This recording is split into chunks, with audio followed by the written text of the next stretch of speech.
Sayyid Muhammad Hassan Adha from mathemaths.com. Let's start with question number 9 of exercise number 2.2. The statement of this question is z raised to power 4 plus 64y raised to power 4. इसको हमने solve करना है। अब इस question के अंदर अगर आप देखें तो ये क्वेश्चन बिल्कुल इसी तरह से है जैसे कि क्वेश्चन नंबर 8 था। इसके अंदर हमने सबसे पहले तो हमने स्केयर्स को कंप्लीट किया, तो ये z की 4 हमारे पास z स्केयर का स्केयर आ गया, यानी ये 2 और 2 मल्टीप्लाई हो जाएंगे तो ये z4 ही है एक्चुअली। तो सिर्फ हमने इसको स्केयर की फॉर्म में लिख लिया। अब ये 64y की पावर 4 जो है इसको हम लिख सकते हैं 8y स्केयर का स्केयर, यानी सारे का स्केयर आ गया। अब हम हमारे पास स्केयर कंप्लीट करने के लिए जो फार्मूला है वो ये है कि a square plus b square plus 2ab, ये फार्मूला है।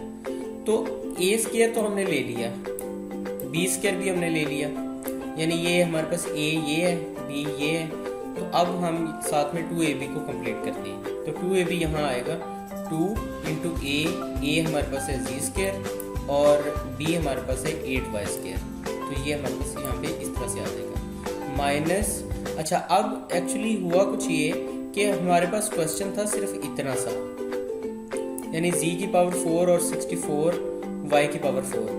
ये साथ में हमें स्केयर को कंप्लीट करने के लिए एडिशनल ऐड करना पड़ा, ये फैक्टर।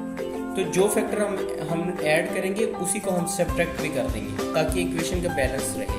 तो ये इसमें से हमने सब्ट्रैक्ट कर दिया माइनस 2z स्केयर और 8y स्केयर को हमने सब्ट्रैक्ट कर दिया।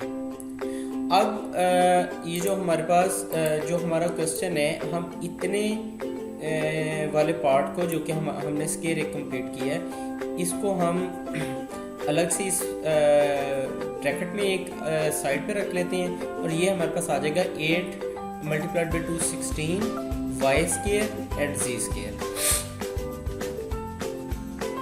अब ये जो बाकी का ये हमारे पास ये जो क्वेश्चन है, इसको हम स्केयर की फॉर्म में as a whole square contract करके अगर हम लिखें तो ये हमारे पास आ जाएगा a प्लस b सारे का स्केयर, यानी first plus second as a whole square. तो ये आ जाएगा z square plus 8y whole square आ जाएगा, सारे का स्केयर आ जाएगा। अगर आप इसको ओपन करें फार्मूले के तहत तो हमारे पास यही चीज़ आएगी। इसके साथ हमारे पास आ जाएगा 4yz, इसको भी हमने स्केयर की फॉर्म में लिख लिया। अब देखें हमारा क्वेश्चन कुछ इस पॉइंट पे पहुंच गया है कि हमारे पास हैं दो स्केयर्स, एक ये स्केयर है सारा और एक ये स्केयर है यानी 4yz और दरमियान में माइनस है।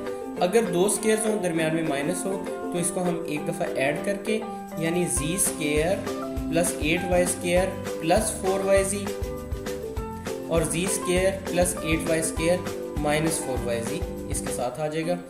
इस तरह से ये क्वेश्चन कंप्लीट हो गया, हमने इसे फैक्टराइज कर दिया। अगर आपको इसमें कोई कन्फ्यूजन है तो आप हमसे कांटेक्ट करें। हमारा यूट्यूब चैनल अवेलेबल है, आप उसे सब्सक्राइब करें ताकि हमारी लेटेस्ट वीडियोज़ और अपडेट्स आपको मिलती रहें। Thanks for watching मैथमेथ्स.com।